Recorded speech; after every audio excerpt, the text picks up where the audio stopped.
एक बुजुर्ग दरिया के किनारे पर जा रहे थे। उन्होंने एक जगह देखा कि दरिया की सतह से कछुआ निकला और पानी के किनारे पर आ गया।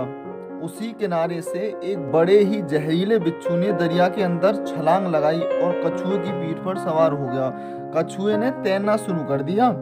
वह बुजुर्ग यह देखकर बड़े हैरान हुए। उन्होंने उस कछुए का पीछा करने की ठान ली, इसलिए दरिया में तैरकर उस कछुए का पीछा किया।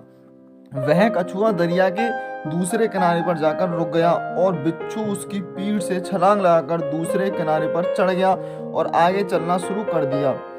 वह बुजुर्ग भी उसके पीछे पीछे चलते रहे। आगे जाकर देखा कि जिस तरफ बिच्छू जा रहा था उसके रास्ते में भगवान का भक्त ध्यान साधना में आंखें बंद कर भगवान की भक्ति कर रहा था।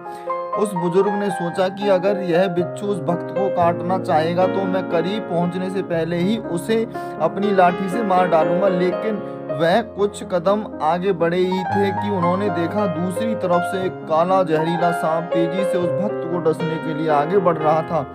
इतने में बिच्छू भी वहां पहुंच गया। उस बिच्छू ने उसी समय सांप डंक के ऊपर डंक मार दिए, जिसकी वजह से बिच्छू का जहर सांप के जिस्म में दाखिल हो गया और वह सांप वहीं अचेत होकर गिर पड़ा। इसके बाद वह बिच्छू अपने रास्ते पर वापस चला गया। थोड़ी देर बाद जब वह भक्त उठा तब उस बुजुर्ग ने उसे बताया कि भगवान ने उसकी रक्षा के लिए कैसे उस कछुए को दरिया के किनारे लाए, फिर कैसे उस बिच्छू को कछुए की पीठ पर बैठाकर सांप से तेरी रक्षा के लिए भेजा।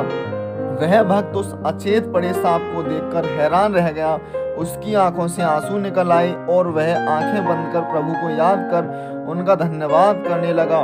तभी प्रभु ने अपने उस भक्त से कहा, जब वो बुजुर्ग जो तुम्हें जानता तक नहीं वो तुम्हारी जान बचाने की लाठी उठा सकता है और फिर तू तो मेरी भक्ति में लगा हुआ था, तो फिर मैं तुझे बचाने के लिए मेरी लाठी तो हमेशा से ही तैयार रहती है। इसलिए दोस्तों, हमेशा ईश्वर पर विश्वास रखें।